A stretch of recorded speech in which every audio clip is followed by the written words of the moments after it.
Se você já viu o meu último Shorts, você tá ligado que por conta dos arquivos secretos de março, finalmente nossos queridos petzinhos podem nos ajudar ativamente nas nossas missões. Porém, como exatamente nós ganhamos um petzinho para nos auxiliar? Quais os benefícios de ter um? E como exatamente eu crio um? São as dúvidas que no vídeo de hoje eu estarei respondendo. No mais, não se esqueçam de se inscrever e de dar like, pois o meu nome é Corvus e no vídeo de hoje eu estarei lhes ensinando a ter seu próprio pet em Ordem Paranormal RPG. E para começarmos, devemos estabelecer que estas são regras opcionais, portanto, o seu mestre pode ou não as utilizar. Sempre consulte para saber se você pode ou não ter um desses tipos de pet. E sim, eu disse desses, pois temos dois tipos de pet, mas já falamos sobre eles. Por enquanto, o que vocês devem saber é que, para você ter um pet que atua em missões com você, ele deve ser treinado antes disso. E há duas formas para fazer isso. Primeiro, por via de lore. Na lore da criação do seu personagem, você pode dizer que durante o treinamento dele com a Ordem, o seu pet foi treinado junto do seu agente, e por conta disso, ele concluiu o treinamento quando o seu personagem concluiu. Em outras palavras, desde o começo da campanha, você já pode usufruir dos benefícios de se ter um pet como aliado. Segundo, o seu personagem o consegue após o treinamento com a Ordem. Como consequência, ele não foi treinado adequadamente. Neste caso, o seu personagem deve gastar uma férias da Ordem para treinar o animalzinho. Bom, caso você não saiba, basta ir no Sobrevivendo ao Horror, página 94, Vida Além da Ordem, para saberem exatamente o que é esta regra. Porém, como eu sou brasileiro e a gente sempre dá um jeitinho, basicamente, após uma missão, os seus personagens tiram férias, podendo durar algumas semanas ou até meses, até a Ordem te chamar novamente para outra missão. De forma bem resumida, esta é a regra. Enfim, durante as suas férias, você deve fazer um teste de adestramento, e independente do sucesso ou falha, o seu pet vai ser considerado treinado adequadamente. O motivo do teste é única e exclusivamente para saber como foi o treinamento que você deu para ele. Isso pode alterar algumas coisas por via de lore, mas não em jogo. E após o treinamento, bom, tcharam, você tem um pet para te auxiliar em suas missões. Mas todo mundo aqui joga Ordem Paranormal. E a vida dos nossos agentes não é um morango. Portanto, um pet que participe ativamente de missões pode ser alvo de criaturas caso ele encha demais o saco dela. Ah, mas o Sabbath falou que as criaturas não atacam animais que não estejam mortos de fome, blá blá blá blá blá, meu Deus, meu Deus, meu Deus. Sim, isso é verdade. Mas isso é verdade para animais comuns. No nosso caso, o nosso pet, como dito anteriormente, participa ativamente das batalhas, o que significa que ele é um alvo em potencial para a criatura, ou para as criaturas. Então cuidem muito bem do seu petzinho, pois você não vai querer ver ele sendo trucidado na sua frente, né? Eu espero de coração que possa ter sido sim. Fica como menção honrosa que vocês também podem conseguir pets com poderes, como o amigo dos animais, que dá um senhor buff para eles, ou o Pet Pet, porém as regras de criação continuam iguais. Enfim, após tudo isso, você deve escolher entre dois tipos de pets aliados, sendo eles, em primeiríssimo lugar, o aliado animal. No caso deste aqui, o seu bichinho funciona como um aliado, portanto você deve seguir as regras dos aliados na página 170 do livro base. Mas deixa que eu te explico. Basicamente, o seu pet não vai ter vida, não vai ter defesa ou qualquer coisa assim, o que tem um lado bom e outro ruim. Afinal, se ele não tem estatísticas, ele não pode ser morto, pelo menos não de forma mecânica. Porém, ele também não tem nenhum tipo de ação, funcionando basicamente apenas como uma fonte de buff ambulante, pois como dito anteriormente, ele funciona como um aliado em jogo, o que significa que ele vai dar um bônus passivo ao seu grupo e uma habilidade ativa que pode ser usada como ação livre pelos membros da sua party, e obviamente por você, por um custo de PD ou PE. No nosso caso, como dito anteriormente, eu sempre vou estar usando as nossas regrinhas level e nex porque eu prefiro usar ela. Então no nosso caso vira PD. Tanto o bônus passivo quanto a habilidade ativa, você junto do seu mestre que escolhem, vocês criam em comunhão. Porém, os arquivos secretos dão exemplos que podem ser seguidos. Basicamente, seu pet é um pet. E por conta disso, o bônus passivo não pode ser nada muito mirabolante. Então, um bônus de mais 2 em 2 perícias é o que o PDF dá como exemplo para os animais que lá estão. Já a habilidade ativa deve ser algo referente ao pet. Então a cobra pode dar dano de veneno, o morcego pode fazer ecolocalização, um corvo pode cegar ou ofuscar alguém, e assim vai indo, a criatividade vem de você. No mais, sobre o aliado animal, é isso. Mas a gente aqui estamos falando de ordem, e ordem sempre dá um jeitinho de deixar as coisas mais interessantes, mais legais, mais quebradas. Pois o próximo pet é o pet como ameaça da realidade. Bom, sabe um zumbi de sangue? Então, você pode ter um. Sabe uma mulher afogada? Você pode também. Sabe um Nenderê? Um Nenderê você pode colocar ele na coleira. Você pode... você vem e ele vem. Pois com este pet, você literalmente cria uma ameaça da realidade que vai upando com você. No começo sendo bem fraquinha e morrendo pra qualquer coisa. Porém, no final, se tornando uma criatura digna de bater de frente com Kerberos, cara. Na verdade, mais. Bem mais. Até porque ela é bem mais forte que o Kerberos. O Kerberos é uma criatura de VD 340.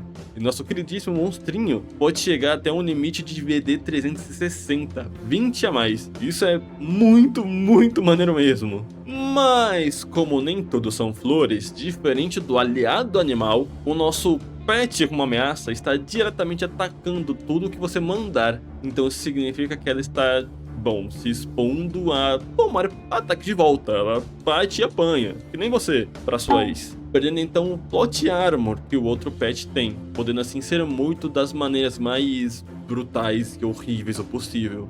Então, por favor, cuidem muito bem do seu pet. Mas, sem mais delongas, como eu crio um pet desses? Bom, neste caso, a gente deve ir até a tabelinha de criação de ameaças no PDF dos arquivos secretos de março. E sim, eu sei que você tá pensando, finalmente temos a tabela de criação de ameaças. Mas calma, calma, calma e tira o seu cavalinho da chuva, pois nela tá faltando bastante coisa que faz um monstro de ordem ser um monstro de ordem. Mas ela ajuda, vai, ela ajuda, principalmente nisso que a gente tá fazendo, ela ajuda bastante. Não dá pra falar que não ajuda. Pois com ela em mãos, o nosso trabalho é bem simples, na verdade. A gente apenas vai ver qual é o level do nosso personagem e literalmente copiar e colar os números que estão ali, escritos. Então, vida, defesa, dano, resistência, tudo isso a gente pode simplesmente só copiar e colar. Então, por exemplo, se o seu personagem for level 3, o seu pet vai ter 2d20 mais 10 no acerto, 17 de dano máximo, e 70 de vida e 19 de defesa. E é isso. Sem esforço nenhum, você montou a ficha do seu bichinho. Eu diria que as únicas coisas que você quebraria a cabeça seria com o fato de que você vai ter que adaptar o dano máximo dela para os dados. Então, por exemplo, se o dano máximo dela é 17, em termos de dados seriam 2d8 mais 1, ou 2d6 mais 5, e assim vai indo para cada up que o seu pet for ter. Por isso, a sua outra dor de cabeça provavelmente seria em fazer as habilidades que o seu pet for ter. Pois sim, ele vai ter habilidades, como podemos ver nessa tabela. O seu pet pode ter de 2 até 10 habilidades únicas. Porém, não se prendam a coisas como ai, ele vai dar mais dano. Ai, ele vai gastar uma ação padrão pra deixar o cara caído. Você está criando literalmente um monstrinho, pô.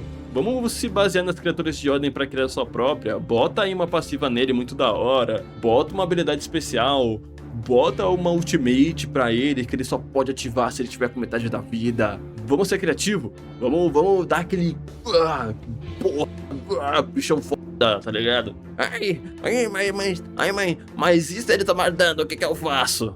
Neste caso, você pode tratar ele como se fosse uma pessoa mesmo. Ou seja, testes de medicina, cicatrizantes, bandanas e até mesmo rituais funcionam aqui. Mas mesmo assim, no caso desses tipos de recursos acabarem, ou no caso da sua party não querer gastar desses recursos com o seu pequeno animalzinho, ele ainda assim pode fazer uma cena de interlúdio para recuperar PV. No caso das cenas de interlúdio dele, no grupo como um todo, né? Porque ele não vai tirar a cena de interlúdio sozinho. Quando ele for se recuperar, basta você pegar a VD atual dele e dividir ela por 4. Então, por exemplo, um pet VD 100 seria considerado um personagem de level 5 ou um Nex 25, recuperando assim 5 pontos de vida. Vale falar também que tratamentos prolongados funcionam aqui, então, né, assim, se você quer manter ele vivo, vale a pena gastar uma das suas ações de interlúdio para isso. Mas, no mais, para finalizar sobre esse tipo de pets, vocês precisam saber que, nas tabelas de criação de ameaça, para ameaças mundanas, você deve sempre se basear em 20 de Nex ou level abaixo dos seus players.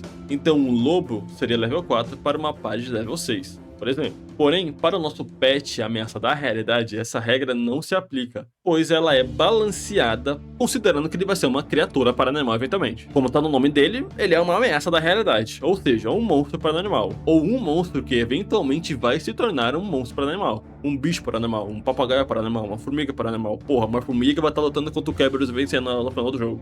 Então, ele é uma ameaça da realidade, ele é uma criatura, ele é um bicho. Ele vai se tornar um bicho. E é assim que vocês criam seus pets em Ordem Paranormal RPG. Bom, em shorts e vídeos passados me perguntaram sobre o que eu achei dos pets. Alguns diziam que ele estava muito broken e outros pediram a minha opinião sobre. E, bem, pra mim eles não estão broken assim, eles estão na média. Nem tão fortes, nem tão fracos, por alguns motivos, que são... Primeiramente, eles não têm pontos de atributo, né? Você tem que ou se basear em criaturas de VD similares às dele para basear os atributos, ou levar em consideração os testes dele. Por exemplo, na VD 100, o teste de ataque dele é 3d20, logo se pressupõe que ele tenha 3 de atributo em agilidade ou força, muito provavelmente força. Assim, você segue com os testes de resistência. Nessa mesma VD, ele teria outro atributo em 3 e 2 atributos em 2. Já que para os testes de resistência dele, são esses atributos, ou melhor, são esses o número de dados que eles rodam. Isso significa que ele vai ficar com um atributo em 0. Afinal, não temos mais nada para se basear. Eu sinto que isso foi falha da Jumbo. Eles poderiam deixar bem clara a quantidade de pontos de atributos que ele teria conforme o passe.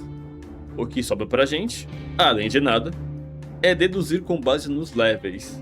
Segundamente, ele só tem 3 perícias upadas, 4 se você contar com luta, afinal ele tem um bônus de ataque.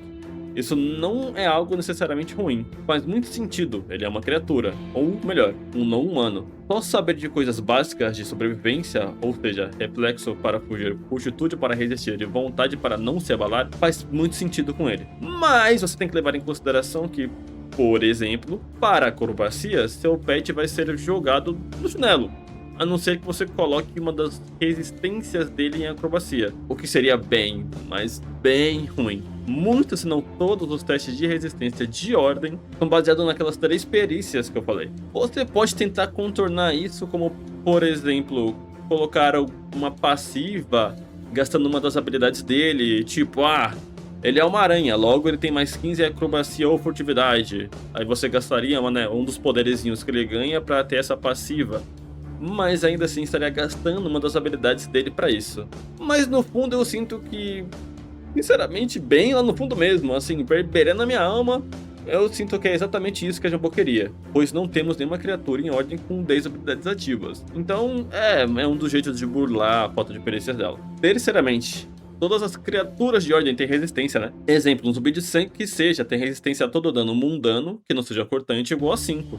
E dano paranormal de sangue igual a 10. Isso pode parecer bem besta, mas deixa a criatura bem mais resistente de forma geral. E novamente, isto é uma coisa que nosso querido pet não tem. Se ele tomar uma porrada, ele vai tomar o dano por completo. Em outras palavras, ele sempre tende a ser bem mais frágil que qualquer outra criatura por isso. Novamente, você pode burlar isso usando as habilidades dele para adicionar um pouquinho mais de resistência aqui, um pouquinho mais de defesa ali.